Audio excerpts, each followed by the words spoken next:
Oh, no. All right, welcome everybody. We've got a good crowd for not having a convention spill over to support it. Thanks everybody for showing up. We're going to have a great conversation. We've got two masters of QRP here. We've got Carl, GW0VSW, and Peter, G3XJS.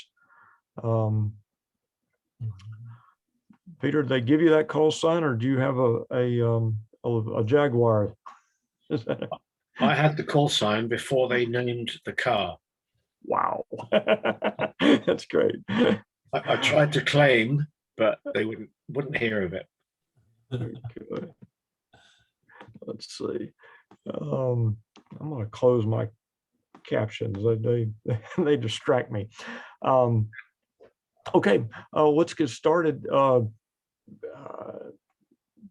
Peter, why don't you go ahead and tell us how you got started in ham radio, and also how you managed to be a QRP operator. What drew you to that?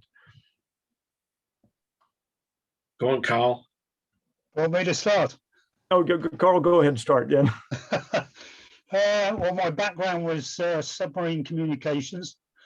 I did that for 11 years when I left school. So I did quite a lot of deterrent patrol and Cold War events. And then when I moved to South Wales, one of my neighbours, a guy called Brian Parsons, was a radio amateur. And I'd seen his antennas quite a few times. And up the road, there was another guy, Denzel, GW3CDP, who'd been around for quite a while. He'd also got antennas. And I didn't really think much about them at the time until a floor manager at work, where I worked at the BBC, decided he was going to do his amateur radio license. And he left the book out one lunchtime. And I picked the book up and looked at it and thought, I've done all this before. So I booked the exam, which was then a city and guilds.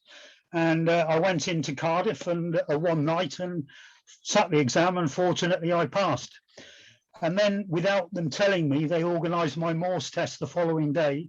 And I'd not read Morse for probably 5 or 6 years. But I went through that, no problem at all. And I started amateur radio with an ICOM 737 and probably about 30 watts at the time, because I was worried about interference. And then after a while, I started to read things from people who'd been in the G-QRP club, and it sort of kindled my interest. And an advert in Radcom came up for a QRP Plus. I'd never seen one. All I knew was it did 5 watts or less, and I thought, that's the thing for me. So I sent away, I think it was £200. The QRP Plus arrived. I've still got it here in my shack now. It's one of my favorite rigs. I can't remember how many thousands of contacts I've done, but it must be 14 or 15 now. I use it on sideband and CW. Sideband is a lot more difficult, but it's not impossible. CW, I'm usually 4 watts or less. The majority of my contacts are 2.5 watts. I use a folded G5RV in a very small garden. It's not too high up. If I can hear the station, I can usually work it. If there's a big pile up, I won't bother calling straight away. I'll sit back, let things calm down a bit, and put a few cheeky calls in at the end. And 9 times out of 10, it bags the contact. So basically, that's how I started with QRP. I don't operate with more than 5 watts now, even though I've got rigs that can produce more power. It's like cheating. I don't know why. I'm in the habit now of 5 watts for sideband. If I try and run any more, I feel really guilty. So generally 5 watts for sideband, 4 watts or less for CW. Excellent. That's about it. All right. Thanks, Carl. I'm going to have some questions about that later, but let's hear from Peter. How did you get into ham radio, and how did you get into QRP? Good question, really. I suppose when I was still at school, I started building from kits domestic portable receivers for families and family and friends. And and accidentally tuned across an image response of a local top band AM station. Of course, it wouldn't happen these days because they're all sideband. But I sort of began to understand and realize why I was hearing Dick, his name was. Went down and very nervously knocked on the door, introduced myself, was given a warm welcome, joined the local eating club, as it was then. And it sort of snowballed from there, really. And it's all self-taught. I did a correspondence course for the RAE, managed to pass that, and struggled through the CW. What attracted me to QRP, I'm not really sure, to be honest, apart from the fact that it's very rewarding, it's great fun, and I think the sort of people you meet in the QRP fraternity are, well, they're people worth meeting. Very much so. So you didn't have any professional experience to prepare you for the CW portion. You just had to. No, all self-taught. So Carl, you had used CW in your work in the Navy. When I first went to HMS Mercury, as it was then, the communications school, I hated Morse. It was the hardest thing to learn, and we learnt in 2 weeks. Wow. And I remember a petty officer woman, a radio supervisor, used to rap you over the knuckles with a ruler if she saw you cheating or you weren't using your fist correctly. So I learned very quickly. But once I did learn, I became very enthusiastic, and I did actually use it in anger for quite a few watches when I was based up in Scotland, and a couple of occasions when we were at sea. So I have used it professionally. I did enjoy it. Conditions were nothing like amateur radio. Quite often reception was incredibly difficult, and sometimes it was easier to transmit a signal through a relay station in Hong Kong to speak to somebody 30 miles up the loch in Scotland than it was line of sight. So there were interesting times as well, but I enjoy Morse code now. I can appreciate the difficulties for those that have problems learning it, but it's worth it in the end. And when conditions are really bad, it's the one thing that will probably keep your hobby going. If I could say, Brent, just briefly, CW used to frighten me to death. Used to be petrified of CW. And I remember actually going over to where my brother lived at the time, and I took a Codar 85 and some sort of receiver. I wanted to go on top band, and I thought I'd try a bit of CW, but I thought, look, I don't want to get involved in, there's a contest, so don't want to get involved with that. So I'll put out a CQ call and say CQ test, thinking that meant no contest. That's how stupid I was. But since then, CW, I think, is a fantastic mode. Very, very rarely used phone. CW is a very rewarding language. So there you go. If that offers any sort of encouragement to folk, so be it. So what was your first radio? It was a Codar 85, which you may not be acquainted with. Yeah, it's a small. I used it mobile a lot. Very small 10-watt input AM rig. Okay, so could do CW as well. Yeah, sort of. Okay. I'm not sure what the note was like, but there was a key jack. So now what have you graduated to? What's the current battle station? You got several. Several. Do you know the G3XJP design pick a star transceiver? I've built one of those. Okay. Got a couple in the shack. you know, 2 or 3 different fairly well-known QRP rigs, like the KX1, the Sierra. Do you know the Sierra? Yeah. Anyway, I don't want to list Okay, but a number of rigs, but they all have their own attraction. and Carl? My current radio is a G90, which I've been very pleased with, except for 5 megs, where it doesn't cover the whole of the band, and the power output is not as accurate as it could be. I've also got a wilderness radio, which I tend to use portable with a small PP9 battery. The QRP Plus is now getting quite old. I don't want it to get damaged, so that normally only comes out for contests, CW and phone.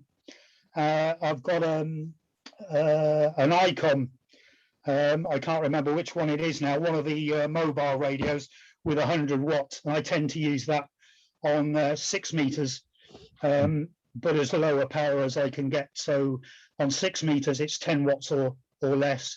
But the majority of my contacts there on phone have been 5 watts or less, using an indoor loop, which I call a crown loop, in my attic. So it's not very big, but it tunes up well on 6 meters. It's indoors, so everybody says, oh, it'll never work.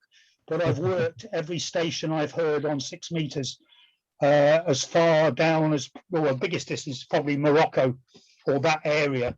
So I'm not doing too badly with 5 watts and an indoor antenna. I've got another home-built 40-meter radio. I don't spend so much time building. When I was at work, I used to come home, do a bit of operate and go to bed.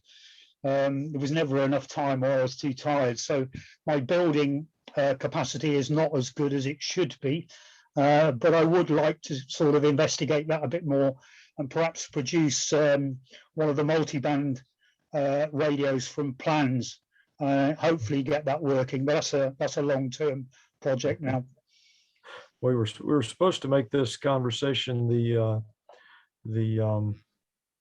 anti-George Dobbs. We were supposed to talk about operating, and instead of melting solder today, and how to get people pried off of their workbenches and off the internet. So he was very keen on home building. The last time I met him, he was trying to get me to buy one of the club's transceivers. Okay.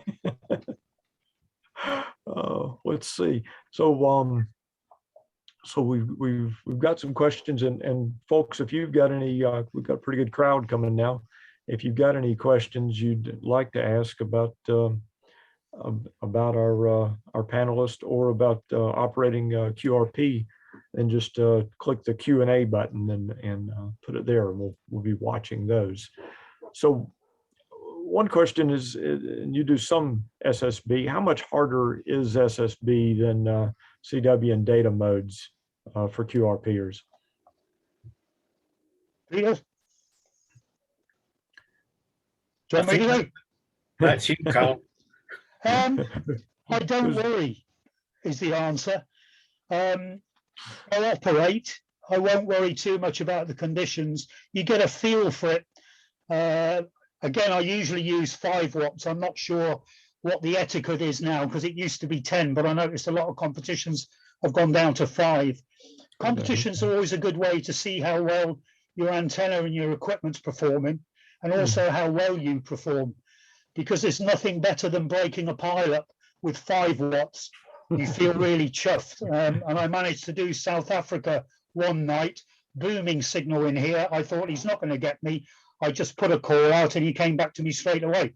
And he actually recorded the QSO and emailed it to me afterwards. So I don't worry too much about whether I'm running 5 watts voice or 5 watts Morse. I'll operate. If you don't get any contacts, fair enough, that could be the conditions.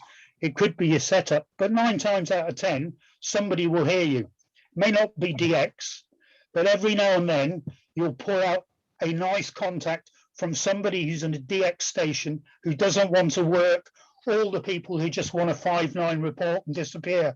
He wants to have a chat. And I've been called up on several occasions, including like New Zealand and Australia, when I'm running 5 watts and they've heard me clear as a bell, and I could never hear the amateurs around me at all. And they were within a mile of my house. So you never know. Propagation's a strange thing. You can't always read the charts and navigate them to try and operate. I always operate, even if the conditions are bad. You never know who's going to hear you. There you go. Brent, I think maybe for a newcomer, providing you're able to operate CW, I think it might be less disheartening. You might be more successful initially anyway on the CW than sideband, but Carl does both, so he's better positioned to judge than me. But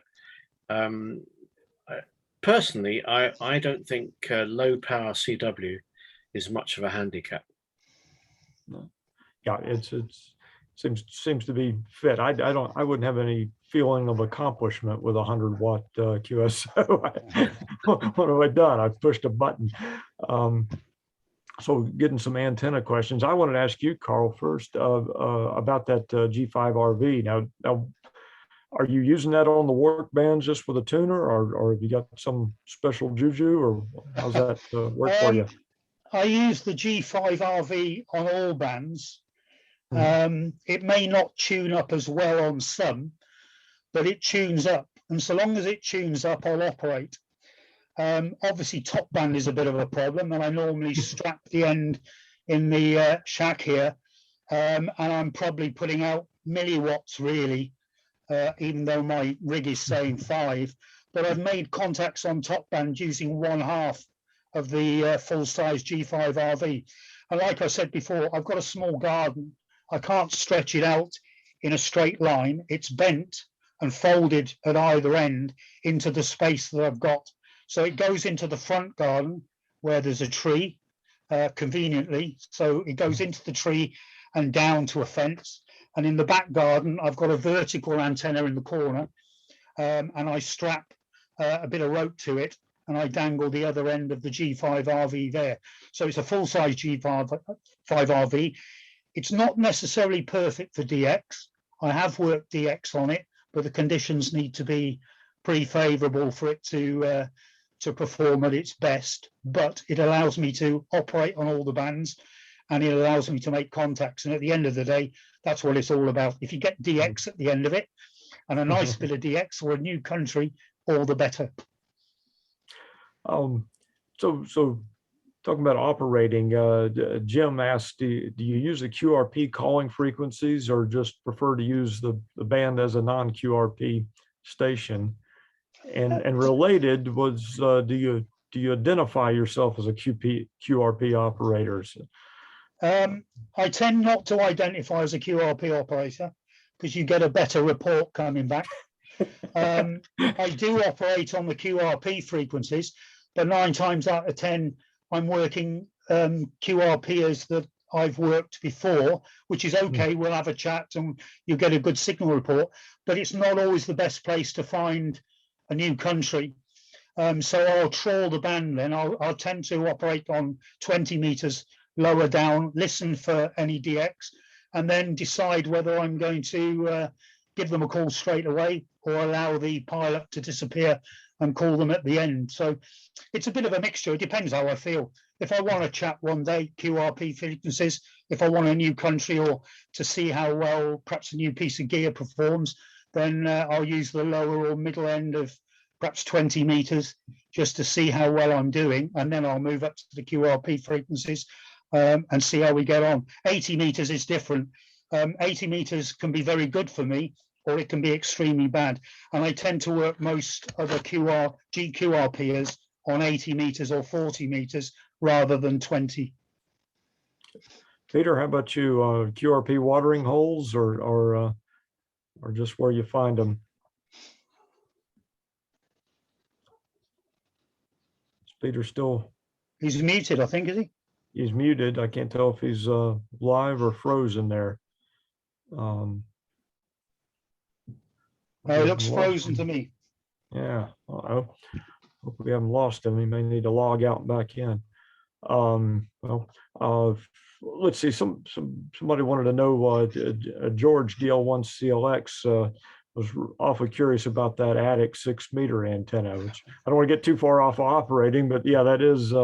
I might need one of those too. It's George. You said, was it DL? George DL1CLX. Oh, hi, George. The crown loop is basically just that. It's 4 triangles in effect that fit the space that I've got up in the roof.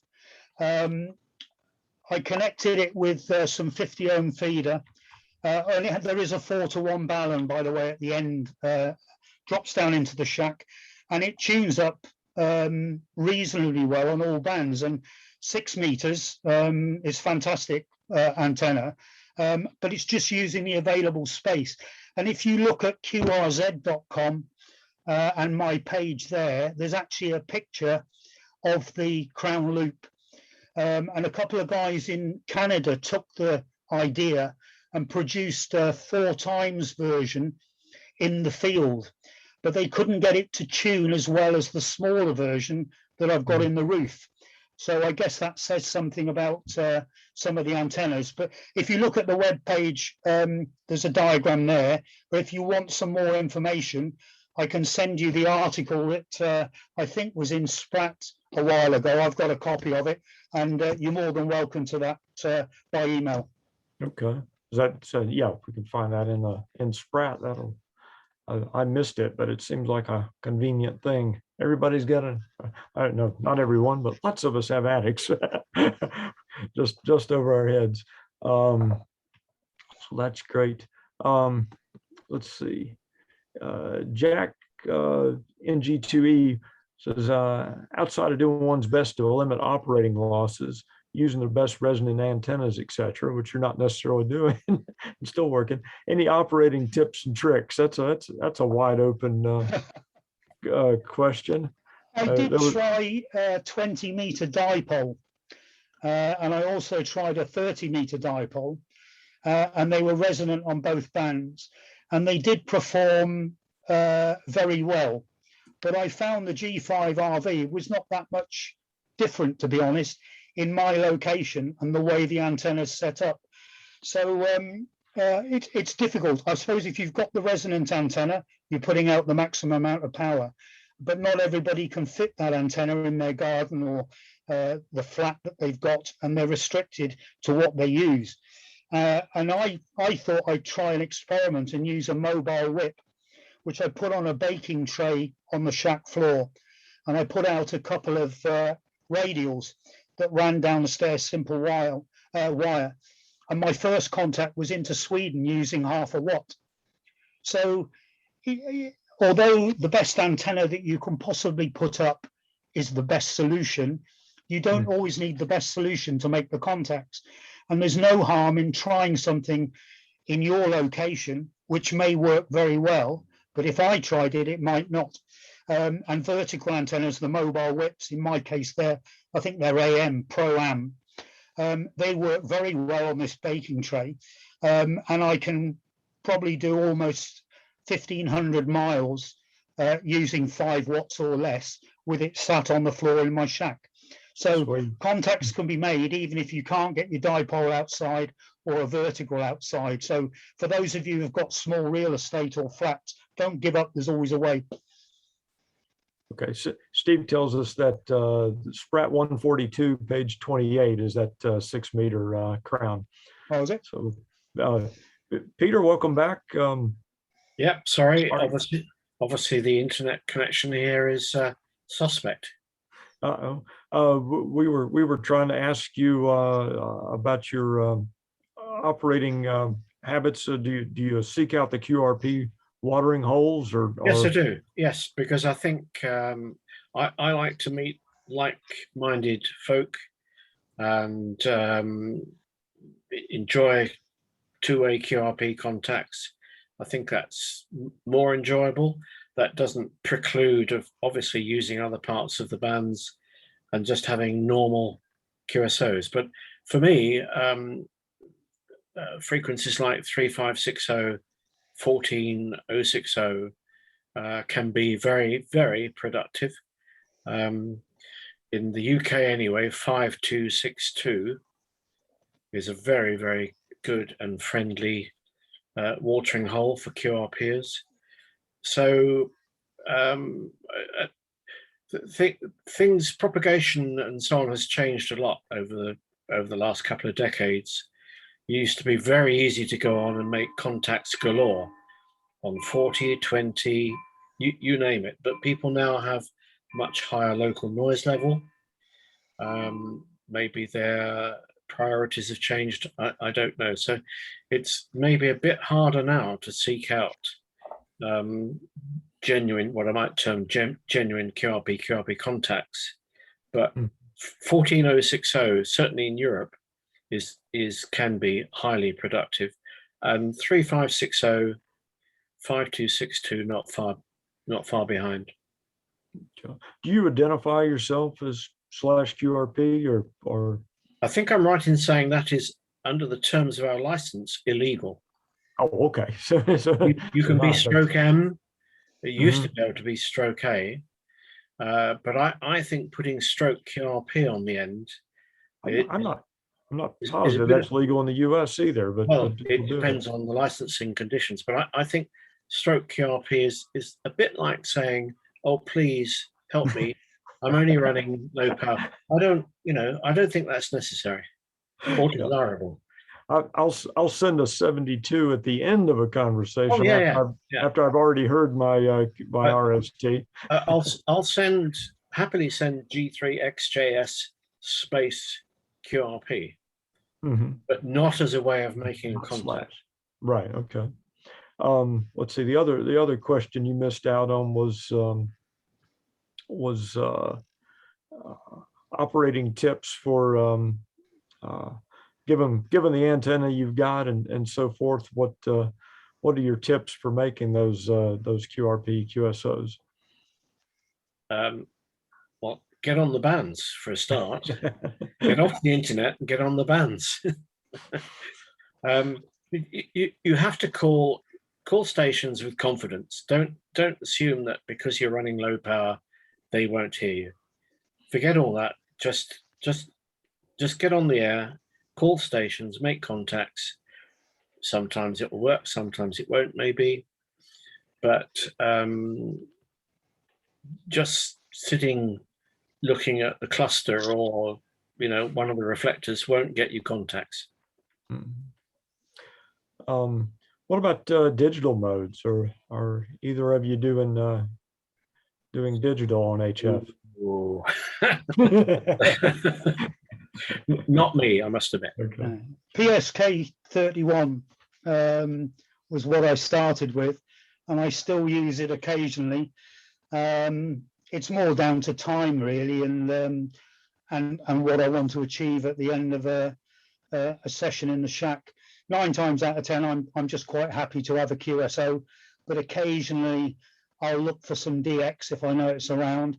And obviously, if it's a contest, then I'm operating all the time then. But I only use digital modes for my own pleasure. I used to use it at our local cadet unit, but I find it takes up quite a bit of time, and I don't always have that time to spare.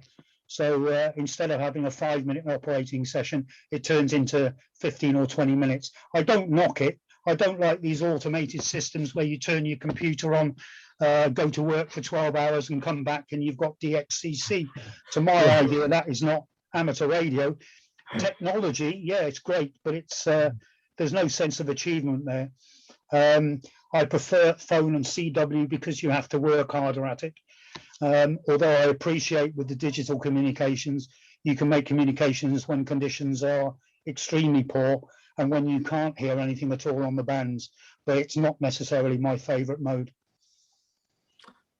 I'm interested in some of the digital modes where a conversation is capable, though I'm of course guilty of making a lot of numbers exchanges. I always feel like the fact that I could have had a QSO, could have rag chewed with that mode makes it more valid than a mode that's incapable of conveying more than I heard you and you heard me. And you mentioned some QRP digital. This is Dave NASBE. Mentions that there are QRP digital kits out here. I know that there were some double sideband, which I'm not comfortable with the idea that I'm going to send half of my signal over where I'm not listening. but it's a simpler rig to build, and I think that's been some of the attraction. But there are SSB rigs that are meant to talk to your computer and not you, or not voice. Let's see. John asks any advice on antennas for small plots. I've tried dipoles, doublets, Wyndhams, verticals, and more. I've been using up to 50 watts and have an empty log. I want to operate QRP CW only, but getting nowhere. 2 QSOs this year in January. 80 seems impossible in this space. So that's, yeah, you hate to hear that and you feel like somebody, it could be a local noise problem, or something's wrong. What kind of advice? The question is he not hearing stations, or are they not hearing him? Mm-hmm. So, and which gets us to something we were going to bring up later is using some of these beacon tools, both that you can hear, both there are beacons where you can test your receive, and there's a reverse beacon network where you can see if you're getting out. That's my go-to to find out whether this, whether I'm just warming up coax or whether this is really getting somewhere.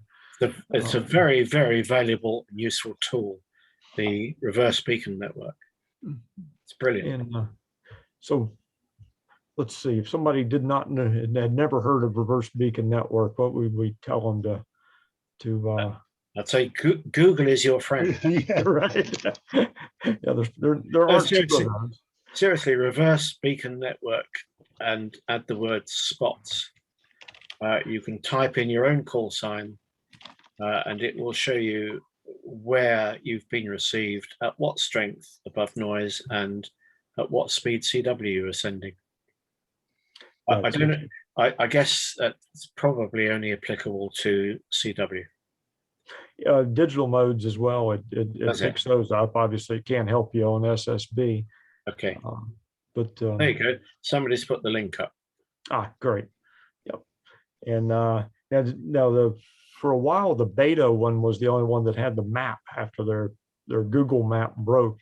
Does the standard one now have the working map? Does anyone know? I think I've got beta bookmarks, so I haven't looked at the main address, but that's really useful now that the map is working again, because you get to see where you're being heard. Yes. Fire up. I've never seen a version with the map. I confess. Oh, yeah. If you go, here we go. Here's the link to beta.reversebeaconnetwork.main, and they've got the map working again, and it's a lovely thing. So you see where all those immediately, rather than trying to convert those call signs into locations, yes, immediately see here's where I'm being heard, and it gives you can tell it how far back in time you want to go, and it gives you a lovely little map color coded by band. PSK Reporter doesn't have as many CW stations, but does a similar function for digital and CW. It's interesting with that antenna, with the person that asked about not getting out with his antennas. I was pretty restricted with what I could put up here when I first moved here. I wasn't sure what the neighbors would say, and I put up what was an SRC, Snowdonia Radio Company, 80-meter vertical. It wasn't very high. I must say it did survive some pretty strong storms, but with no radials, I was able to work all over Europe and into the States, running 5 watts or less, again, with voice and CW. So although it was a restrictive antenna, it certainly worked well for me for the DX, and maybe the ground I've got here, which tends to be pretty damp, helps the performance of the antenna. But I'd certainly try a vertical over a dipole if you're not getting out. It may be better for the DX for you, but not so good for closer range contacts like Germany, Sweden, near Europe. But it's certainly worth a go. And if your neighbours complain, it's easy to take down. put up black wire.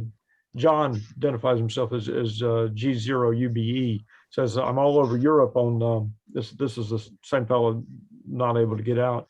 Says he's all over Europe on RBN and Whisper, and that he has very little noise, which is I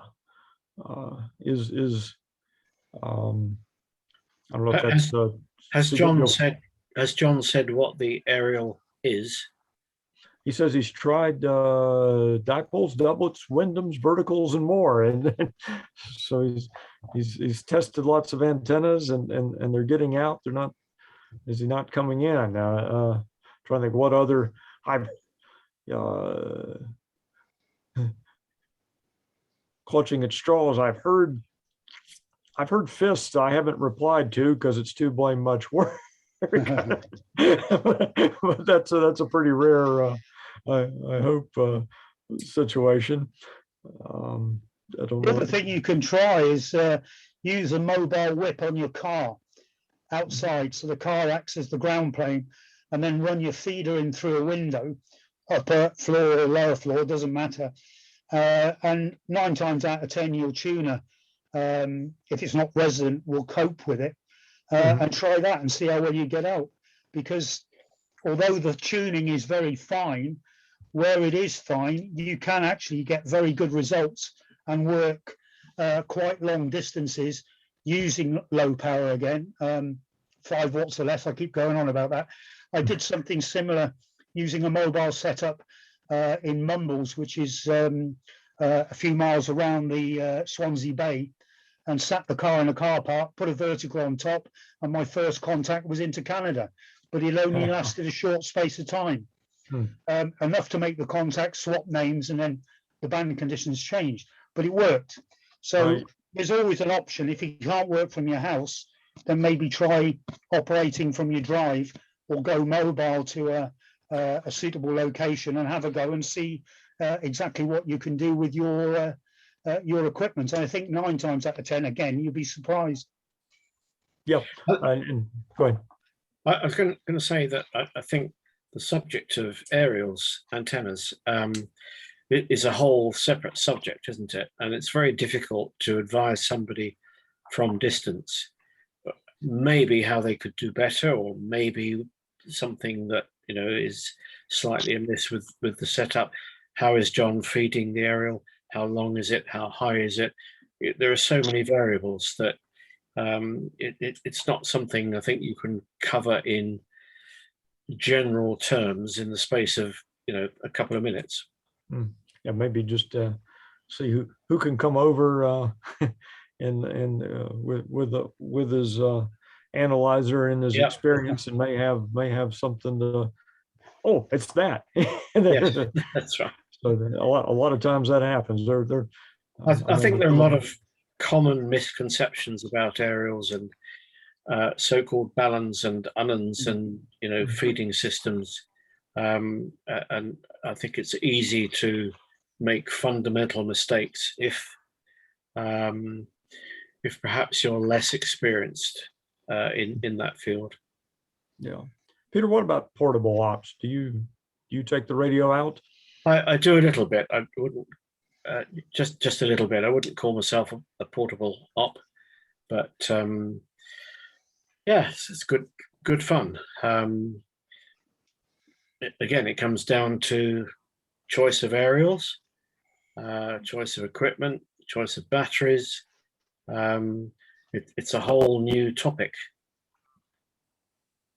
Yeah. Carl?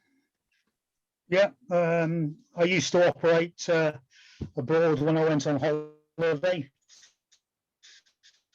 Managed to operate from Gibraltar before they banned amateurs, I think, from doing such things there. It's quite nice to be the DX for a change, and it's amazing how many calls you get from full power stations when you're only running 5 watts and they want an island or something. So yeah, I do enjoy that. The QRP Plus was the rig I used to use, and then I had an ICOM 706, which I take away, but it was very the batteries didn't last very long. You needed a main supply, and now I've got the mountain topper. I can put everything in a jacket pocket, the antenna in another pocket, and I can operate almost anywhere. So yeah, I enjoy portable operating. I don't do as much as I should. Hopefully, when I'm in better health and what have you, I can change that. But I like experimenting from home with the smaller stations, just to see how well they perform. I've done but it's for my own benefit. I've done some operating years ago. This is now from Monaco. That wasn't.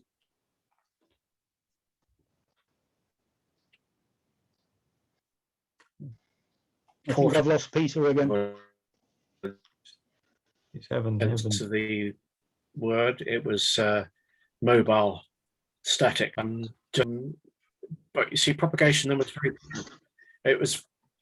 It was very easy to make contacts. Quite a few people back in the UK knew I was going to be active and were waiting for me to pop up on the band. But it's very satisfying. It's great fun. People are asking, do you send CQ or go ahead? That's that size of the mountain topper. A beautiful thing. That's the size. I mean, that's my fist. So with a battery and a small dipole, it will all fit in your pocket, and it's great fun. Might not always get you the DX, but at least you get out and you operate. They've just upgraded the new model. The version 2 now has 80 meters in addition. Is the they just came out with that. NAQCC is giving one away next month in part of their membership drawing. So I was like, this year I can win. What's that antenna in your pocket in the opposite pocket, Carl? I don't know what it is. I think you've you're locked out again. Well, Steve. Are we breaking up? Hopefully everybody's hearing us, but you're all locked. You're okay, Brent. You're okay, Carl. Peter's locked up. Have I? I can hear you all now, but you've all frozen. Okay. Am I still frozen or am I? It's quite warm over here. Oh, you just started again, Brent. So okay. Perhaps it's the connection. Great. It's always something. I apologize. I've moved our Wi-Fi extender recently by way of an experiment for other purposes, and it obviously doesn't suit where this laptop is at the moment. So my apologies. So let's see if we can get through this question. I was trying to ask, people wanted to know, do you send CQ or are you responding to others?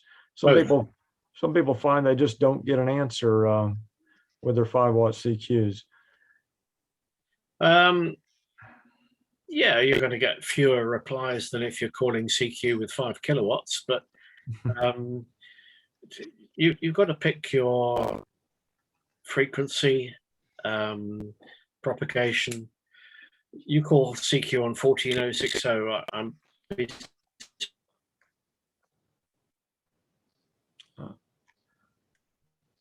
surprised. Peter, I think we're losing bits of you now.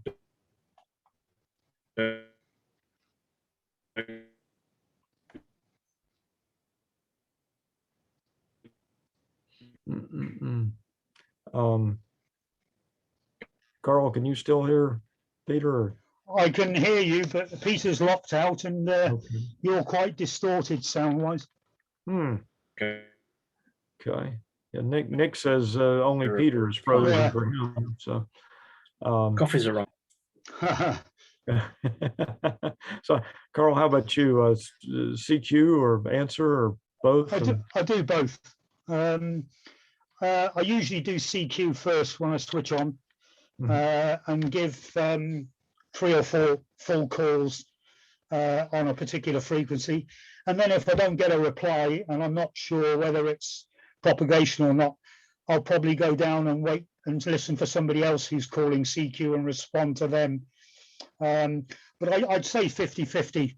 And I'd say that the results are usually pretty good, whichever one I use.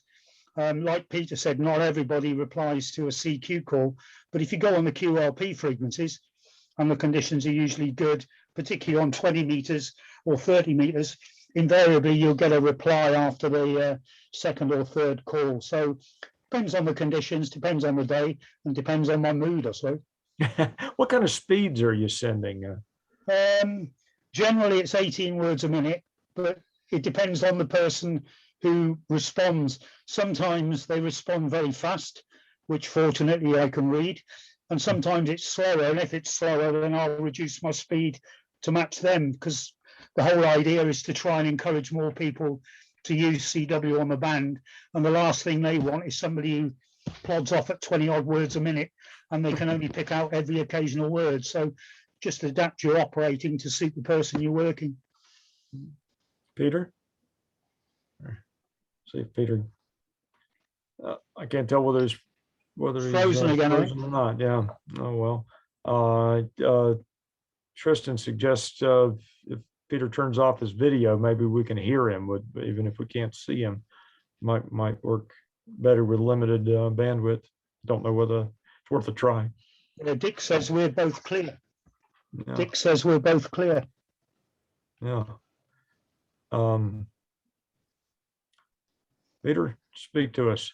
we can't tell if you're live or not. Right, the icy blast, cold, frozen came this way. I'm sorry, so I missed a lot of that. But speed, yeah, I think Carl is right. 18, maybe 20 words a minute, and then adjust accordingly. If you are applying to a CQ, then I would urge you to use the same speed or similar to the station to whom you are applying. So operating tips. I know when the subject is contesting, people don't necessarily want to share their best operating tips. When it comes to breaking up a pile up, I'd say the beginner, the first greatest operating tip for QRP that's worth sharing is don't zero beat if you're trying to break a pile up. Yeah. You can if you can figure out where he can find the edge of his filter, and don't be past the edge of his filter, but if you can figure out where he's listening, that you can be a little different tone, it's amazing how often you can jump through. That's a big advantage of CW, isn't it? Because you assume the guy the other end is using a narrow filter.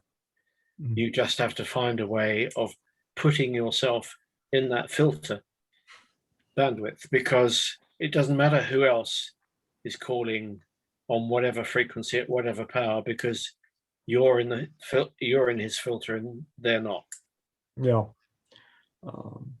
Any other tips, and where would you look for tips if somebody's I think there are plenty of websites that will describe operating. They're not all QRP based. They tend to be the 100 watt and above brigade. But for me, I usually start at the bottom of the band and I work up and work the loudest stations that I can hear, and then work from the top of the band back to the bottom of the band, working the slightly quieter stations. And invariably, you'll get quite a few contacts in the log for the first few hours, but then it will start to drop off, and you have to work harder then for your QSOs and for the points. and not everybody hears a QRP signal as well, judging by the feedback I get from the contest. But it's quite satisfying when you work a new country, even though it's in the contest, and it's only a signal report and a number.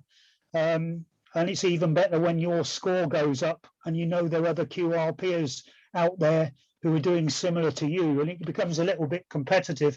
But the problem for me is getting tired and sleep, particularly in CQ contests, which obviously run for the 2 days over a weekend. And I know you've got to take a break, but sometimes your head hears Morse code when it's not there, or a call sign that's not there, and you really need a strong coffee and a break and sort of come back to it. So regular breaks is probably a good thing, and use your ears. Even though the station is quite weak, he might be running QRP as well. So give him a call. If you don't work him the first time, make a note of the frequency, go up, pick up another few contacts and points, and come back to him. And I guarantee you'll probably still be there, and he'll be glad of the contact when you actually make it. So each person will develop their own techniques for the contest once they've done one or two. And some like to keep it very secret, and others are quite confident, and they like to brag about their log and who they've worked. Peter, you want to give it a shot? I'm going to move locations to hopefully to improve the connection. So Great. Bear with me. Bear with. Okay. I'll go next to the router. So, Jack NG2E mentions that he's read The Complete DXer a number of years ago. The author recommended listening over sending. Are there other books and so forth that have that tell you how to operate? There's an ARRL operating manual, isn't there?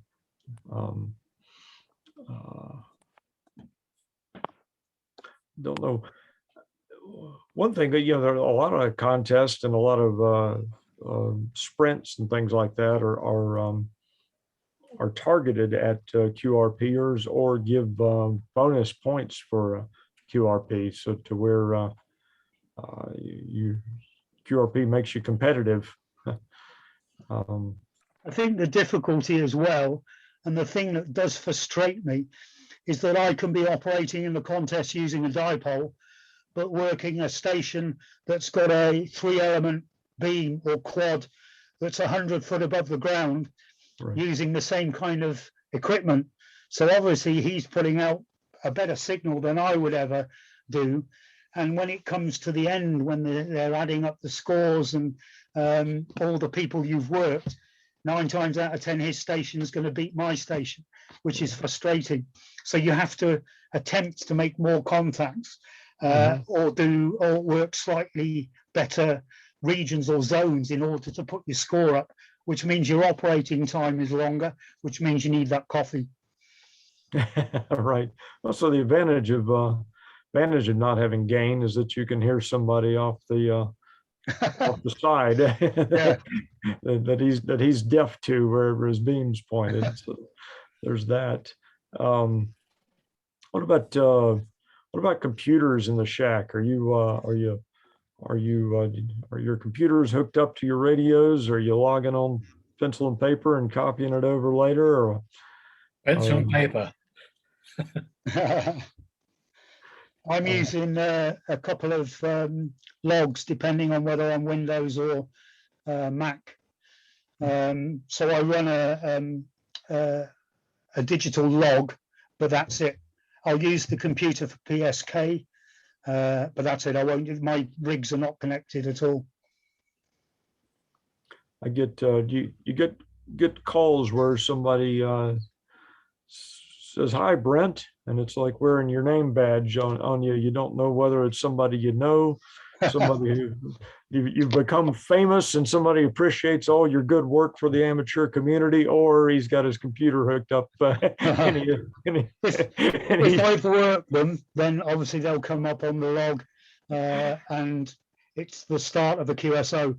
I won't use qrz.com to find his name and then go back to him and say his name until he's told me it. So I don't use it for that purpose. It can get a bit confusing after a while. I found a benefit when I'm not absolutely certain the fellow got my call right. To hear my name back is always a good sign, even if he cheated to get it. Yes. Can you put his report up on the QRZ page? What's that? So yeah. In case he didn't copy the report from you, you stick it up on QRZ. Yeah, you could do. There you go. Let's see. Okay, Carl. What was let's talk about these awards. Carl, what was the hardest part of getting that QRP Master Award, and tell us what that QRP Master Award is. Well, the QRP Master Award is working 100 DX countries. I didn't set out to do that. I set out to work as many G-QRP members as I could when I first started with the QRP Plus. And it kind of went on from there. I got most of Europe fairly quickly running the 5 watts. And then the challenge became to work the DX. And the thing that put me on that path was working Antarctica with 5 watts. And he came back to my CQ call, a Russian operator. And at the time, I didn't think I'd actually work the station. But within a month or so, I had a QSL card from him saying he couldn't believe I was operating with the 5 watts. And I then thought, well, where else can I work with this 5 watts? I've worked the other end of the world. What else can we do? And gradually, I was probably picking up 3 or 4 new DX countries a week without trying too hard. And before I knew it, I had 120 CW contacts, and I had, at the time, about 88 phone contacts with the 5 watts. And I was amazed how well the 5 watts worked. And I think Peter mentioned it earlier. It's not so much of a restriction. If you forget the 5 watts and pretend you're 100 watts, you'll do just as well as you would have done if you'd operated 100 watts. And it's amazing the amount of stations you work running a kilowatt, and they say, oh, we're having a terrible time in these conditions. And then they say, how much are you running? And you say, I'm running 4 watts. 4 watts? They don't believe it. So don't think that the 5 watts or 10 watts is a restriction. It's not.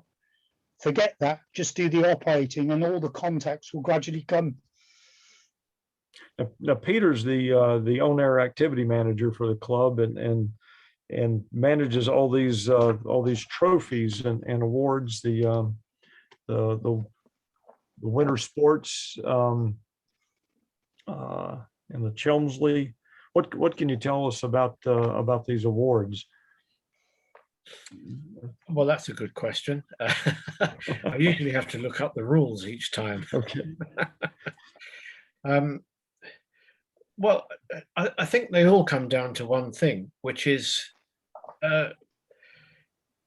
switch off your computer, switch on the rig, get on the air, make contacts. If I go back, 10, 20 years, the amount of activity from G-QRP club members on the air was huge. I regret to say that at the moment it's comparatively little. I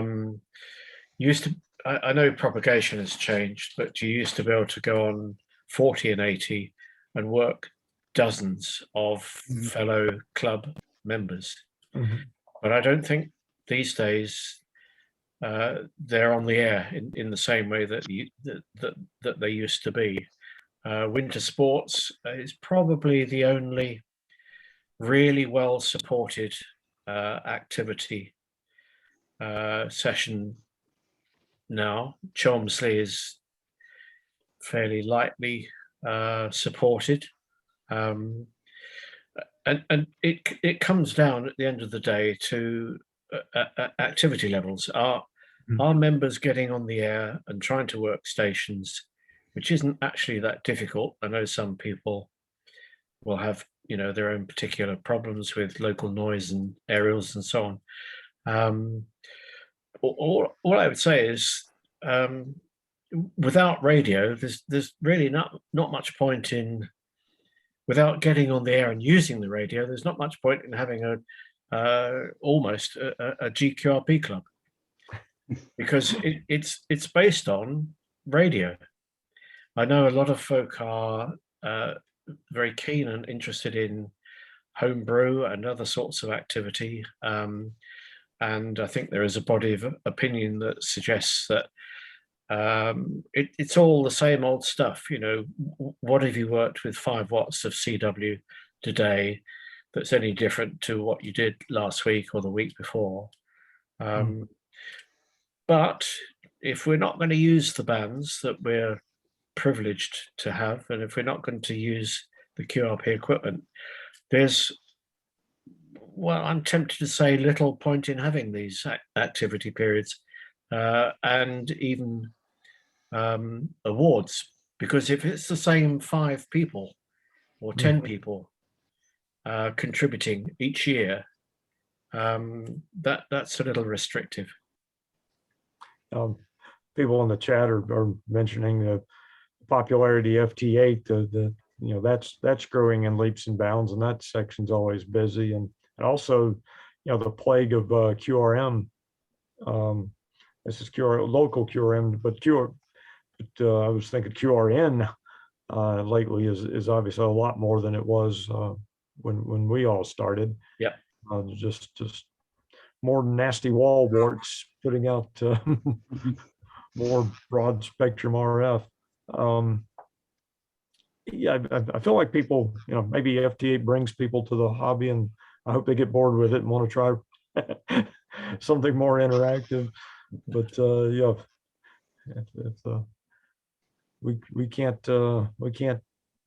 dictate what they want to do, I guess. What about do you have goals like I've been on a QRP QSO a day habit since just over a year ago, when I realized I was practically doing it, and if I just made it a rule that I didn't go through a day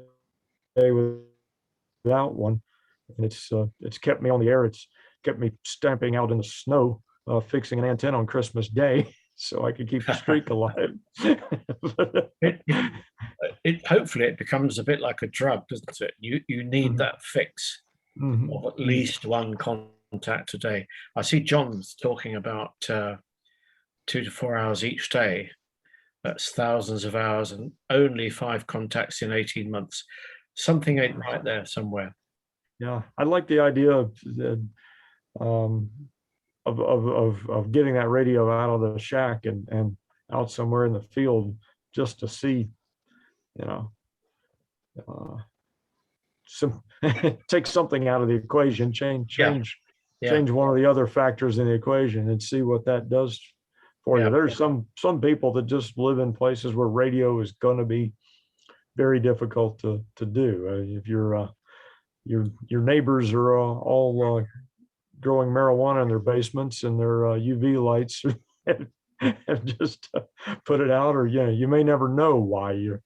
No, I mean there are so many variables, aren't there? Your individual location, the facilities you have for aerials, and so on. It's almost endless, the list. If you can tick most boxes and get on the air successfully, that's great. But I appreciate that a lot of folk have difficulties of one sort or another, not necessarily not of their own making, but not necessarily easy to fix. What about propagation prediction tools? Do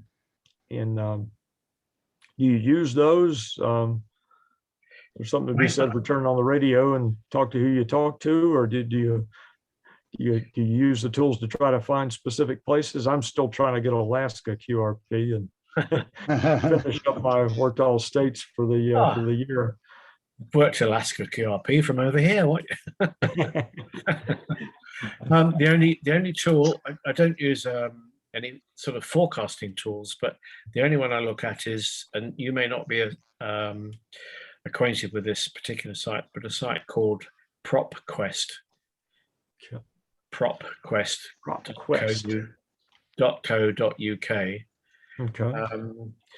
which looks at the propagation on a real-time basis. And I guess the only probably the only reason I look at it is to see whether there is going to be propagation around the UK on 5 megs. And it will show you quite clearly whether 5 megs is going to be open, perhaps even 7 megs. Mm-hmm.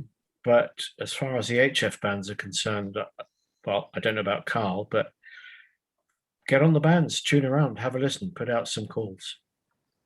Yeah, I think that's the thing to do. I mean, all these aids that help your operating are great, but quite often people will look at that and then not bother operating because they think the conditions are so bad. But you can still make conditions still make contacts in bad conditions. So use it as a guide, but don't use it as a be all and end all. Get on there and operate. And unless you operate, nobody's going to hear you.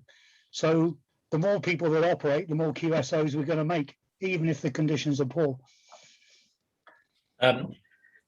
John M0, I haven't got the rest of the call signs. QRP.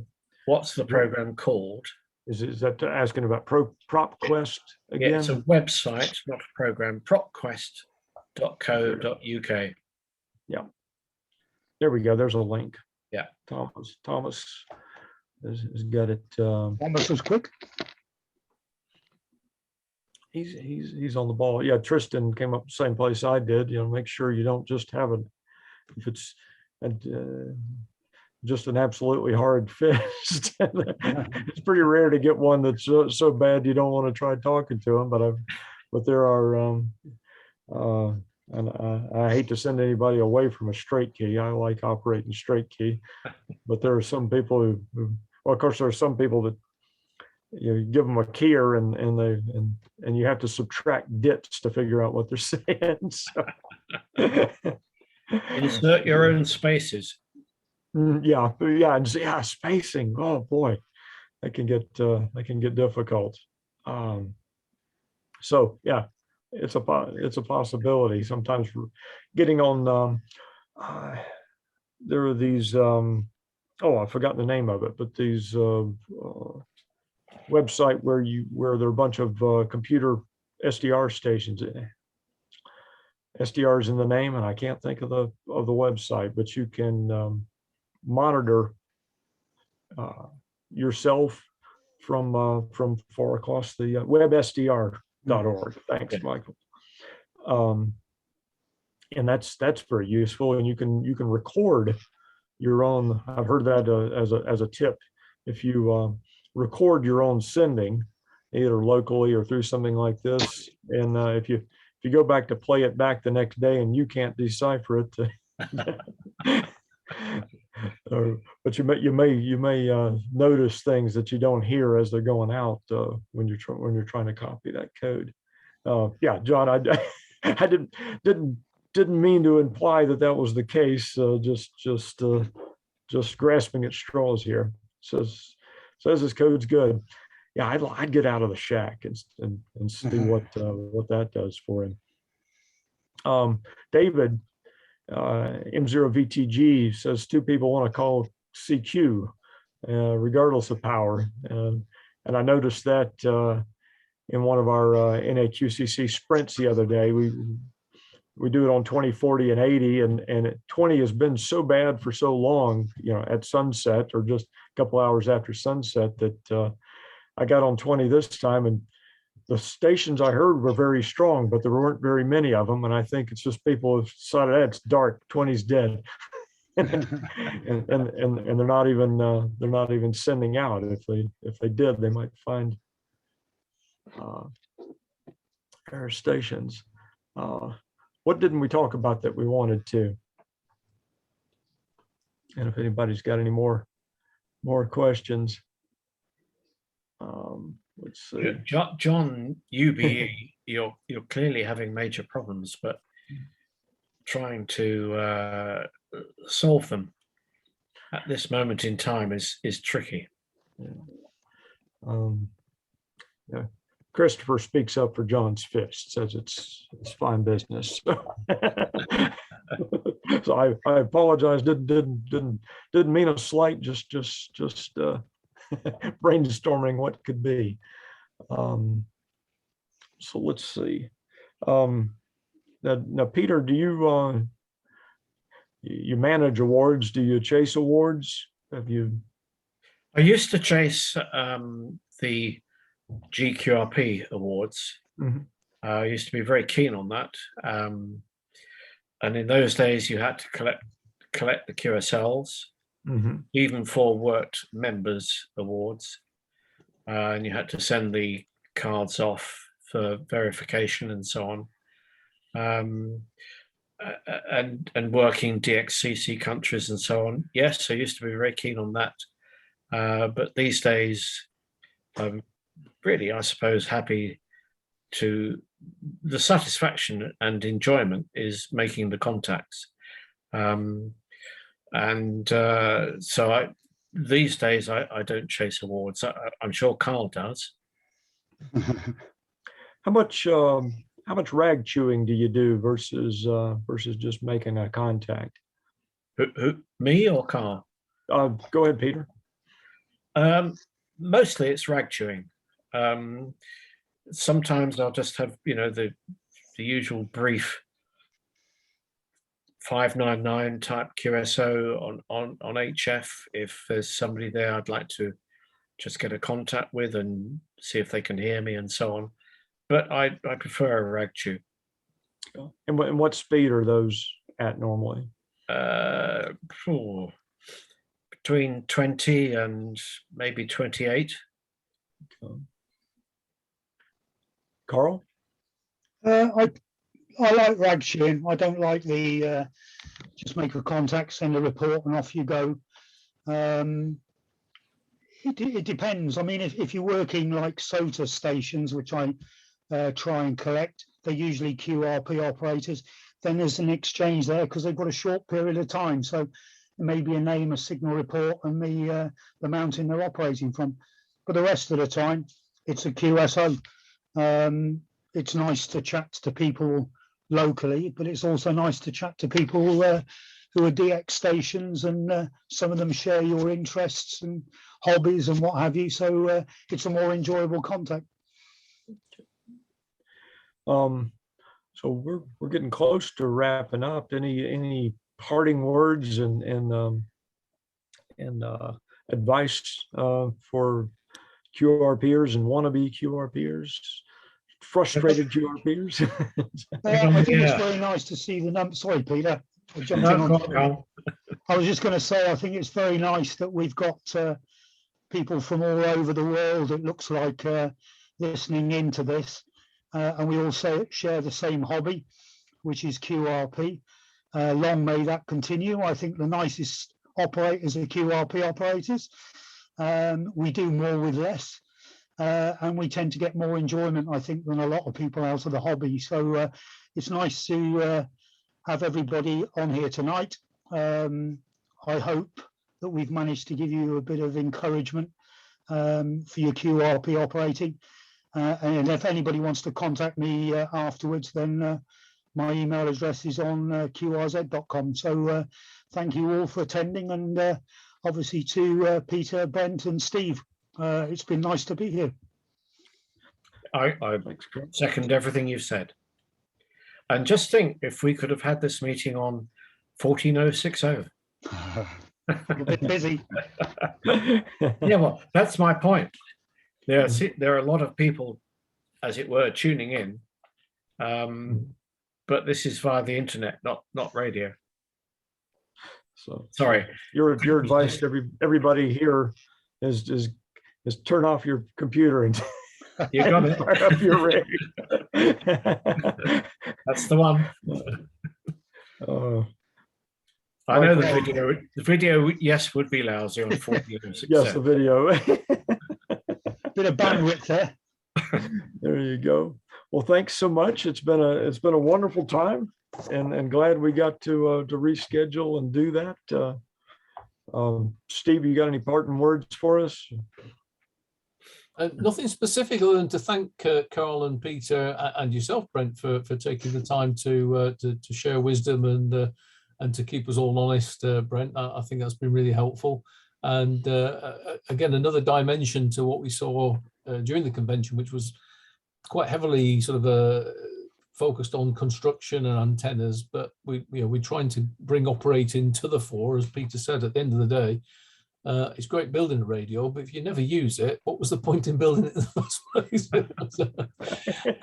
So hope, blow the dust off those rigs, get them on the air, and we don't know what it's going to be yet, but we're coming up towards our 50th anniversary in 2024, and we'd really like to have some operating awards, and hopefully the sunspots will be kinder to us in a few years' time. So with cycle 25 warming up, hopefully we'll be back to the days of going on 10 meters and a bit of wet string and working the world. But maybe that'll get the activity going again. I don't know. But yeah, thanks again for doing that, and hopefully we'll encourage people.